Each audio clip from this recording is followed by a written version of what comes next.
today I would like to talk about the new Wrong Turn movie, The Foundation. If you like horror in any capacity, you've no doubt seen a Wrong Turn movie. It's not that the Wrong Turn franchise is exceptional, it is, however, a rite of passage. Like how you can't stand any particular fictional serial killer until you've at least watched one of each of them. No one will take you seriously if you haven't taken the debate between Freddy versus Jason seriously. Now, I would consider myself a fan of the Wrong Turn franchise, as it was, and not including this new movie. Not all of them, but Wrong Turn 2 and 3 are the epitome of enjoyably bad horror that kind of half parodies itself. As I mentioned in my article, which I will link below, about Cube and the downfall of the Saw franchise.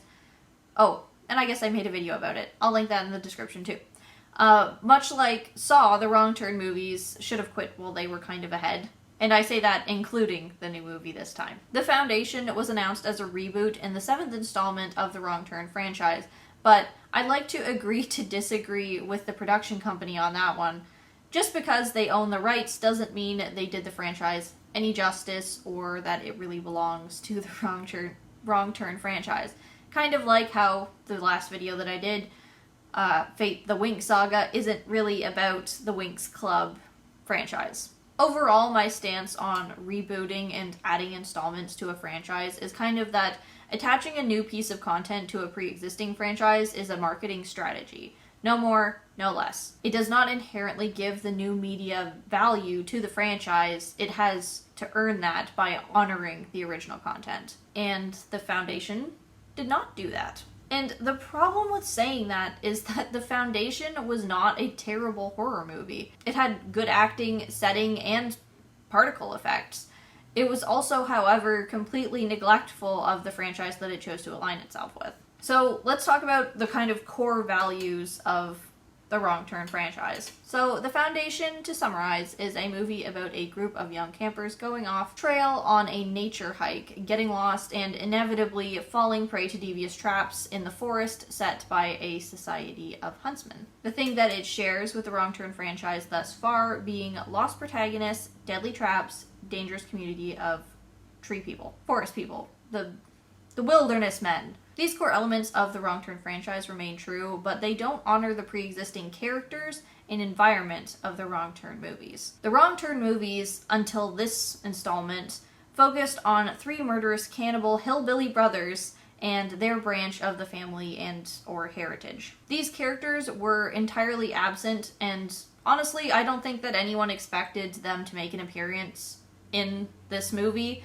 At least not anything more than a cameo. The Wrong Turn franchise was ready for a reboot, and The Foundation took itself too seriously and not passionately enough to fit into the Wrong Turn movies. As I mentioned, the Wrong Turn franchise had been hitting a decline. They went from a classically bad horror movie to self-parodying gems to installments of gore fulfillment. In Wrong Turn 6, the creators had tried injecting lore into the franchise.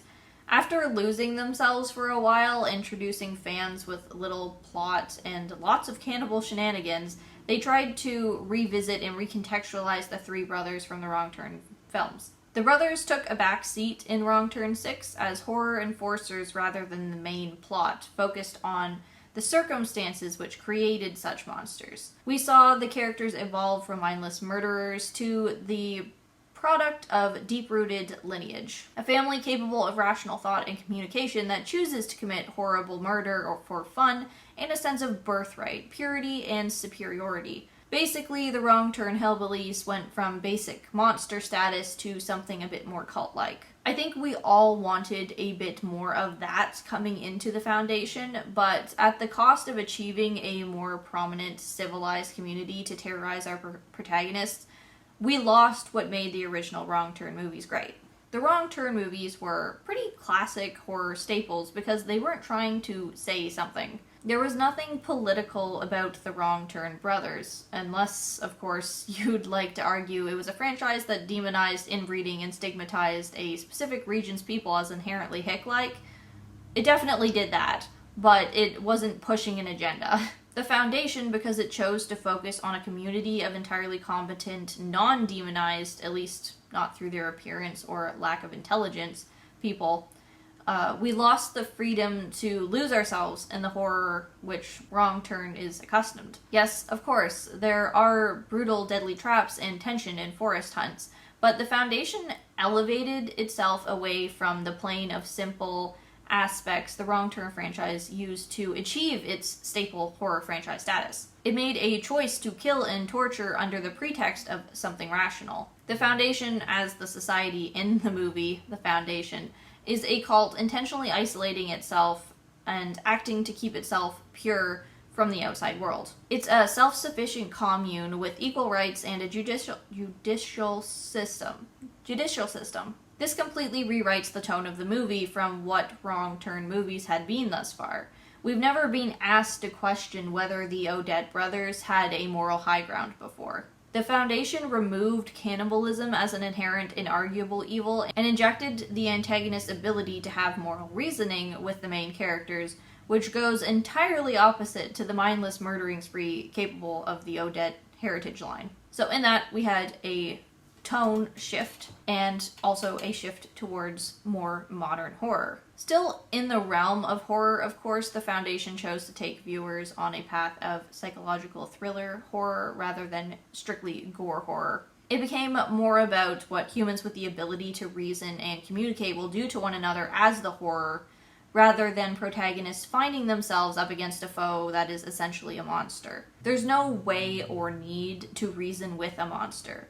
It's a black and white simplicity. The Foundation tried to make something a bit more gray. This change is not inherently bad. Going into the Foundation, I expected to be met with a shift from classic gore horror and frights to something focused on aspects that define good modern horror, which is atmosphere, tension, pacing, so on. This is an age when horror is getting respect through its cinematography and directing, not just its spook factor, and the Foundation was bound to reflect that in its shift in production. The Foundation could have gone one of two ways. They could have leaned into the older Wrong Turn movies' humor and gore combo like the second and third movie, or upgrade entirely to remake the first Wrong Turn movie with all of the perks and seriousness that modern cinema can provide. There was no marketability if they wanted to continue to produce Wrong Turn movies after the revamp, should they create a subpar throwaway story about the Odette brothers again,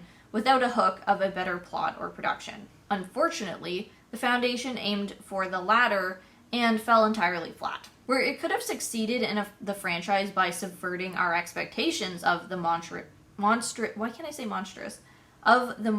forest folk, it still subconsciously clung to mindless gore, and the two sides of the spectrum did not mesh well together. They didn't create something new or shiny from the rusty, long-forgotten Wrong Turn franchise. They created something jarring and a bit tone-deaf. It's one or the other. You can't really have both. Well, you can. Some movies do rationalize gore very well. Just look at Green Room or The Hunt 2020. Where the Foundation flopped on its execution wasn't in the lack of either element, it was the balance between them. So let's talk about the gore. The Foundation clearly had a budget and a passion for gore specifically. However, they directed that passion so one-sidedly that it broke the fourth wall, making audiences aware of the choices that the production made and what it thought would make you squeamish. The answer being head gore. Not once, not twice, but 5 fucking times the movie shows a variation of people having their heads mutilated. If you include general mutilation and not death, then there's actually even more. This is considering the darkened ones, I guess that's what you call them in the movie, those who have their eyes burned out and which the movie shows in their full, empty eye-socketed glory. Going for the head is a practical way to kill someone, but the Foundation's obsession with gore specific to the head went beyond practicality. The most obvious example being near the end, there was a man who was being stabbed to death in the chest by a woman straddling him, throwing her knife wildly and haphazardly at him to the point beyond necessity. He's very obviously clearly dead already. We leave that scene for a short time, and then we return back to it, and she has not only continued to stab him, but she's done so all the way up and into his face. The unnecessity of it in a movie already packed with mutilated heads was just honestly untactful, and exposed the creator's intentions, caring more about including a specific gore trigger over any proper reason to have it happen. Now, the Wrong Turn franchise as a whole has always been a gory one. They were characteristically known for opening scenes that contribute nothing to the plot, with the sole intention of leaving body parts in the shape of the movie number to act as a title screen. That said, the earlier Wrong Turns were always way over the top with their gore, to the point where you didn't have to take it seriously. Thinking about the physics behind some of the murders could leave you dizzy with nonsense. That was the point of their gore, to be ridiculous. To make you laugh at the impossibility of sticking a woman to a wall by throwing an axe all the way 100 feet down a hallway. It was just fun to watch. As much as I commend the Foundation on the physical realness of their gore, like there was weight to everything, it looked real, it entirely missed the point of what made Wrong Turn movies good. Aside from 2 forest traps, majority of the deaths in the movie came through one-on-one character conflict. It felt real, but in turn a bit mundane, missing the fantastical appeal of Wrong Turn, which is supposed to be superhuman hillbilly strength. Even in the first Wrong Turn movie, where the gore special effects was done poorly, there were scenes where the horror came from the presence of the gore rather than the actual gore. Knowing that someone above you on a table is getting their guts ripped out while they're alive, for example, is horrific without the need to excessively show what's happening. You can show that happening. Wrong Turn certainly does, but they don't zoom in and linger on the intestines getting pulled out. You get the whole ridiculous act of them doing it like it's a rope. The Foundation did its gore honestly too well in that regard, because to focus on seeing that heads bashed in and just like the camera staring at it was just untactful. Lingering on a smashed in head isn't horrific in and of itself.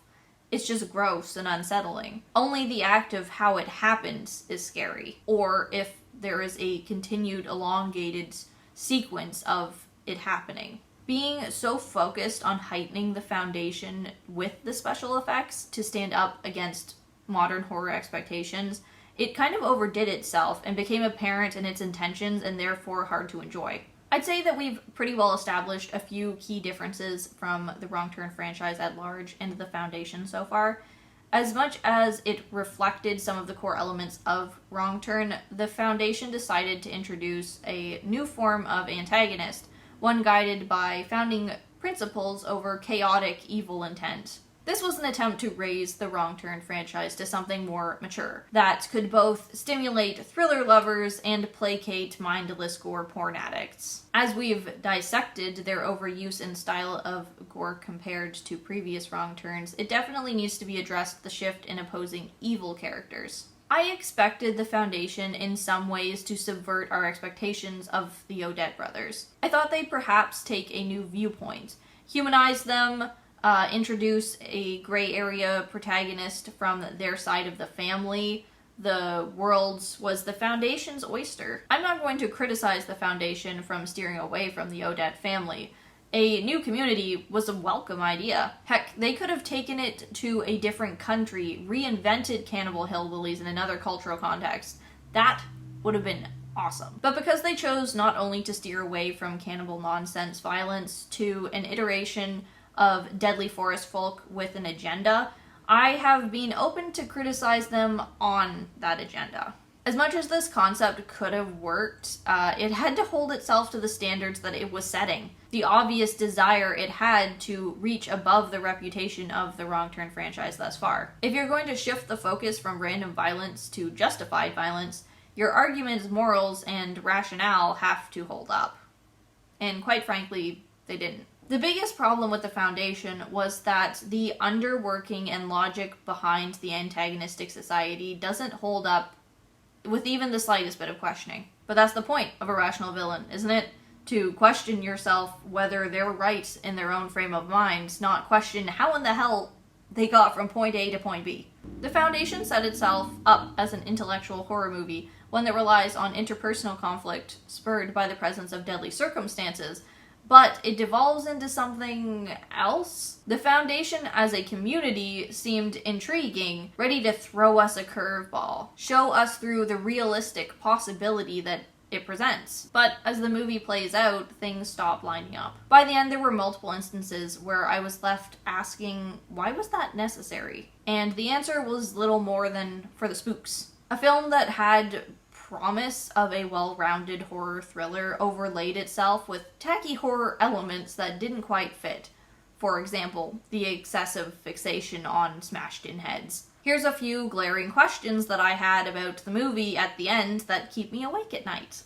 Why was the main female antagonist selling bracelets in a local town when they so clearly want nothing to do with the outside world, just to accumulate currency that they don't even use? Sure, she might pick up some English, but she's not actively engaging with anyone. They get all their normal people gear from dead adventurers. Why would she be there other than to blatantly introduce herself to the protagonist? Why is one of the villagers stalking the group's truck in the dead of night in the local town, other than to say he found them rude and violent as a character witness later on? Where did they get an RV? And where did they learn to drive? Although, as they were standing around the RV, apparently they can't even stand straight because slouching forward is so much spookier looking. That's not suspicious at all. You can just fucking stand around and in the middle of a suburb and nobody's gonna question you.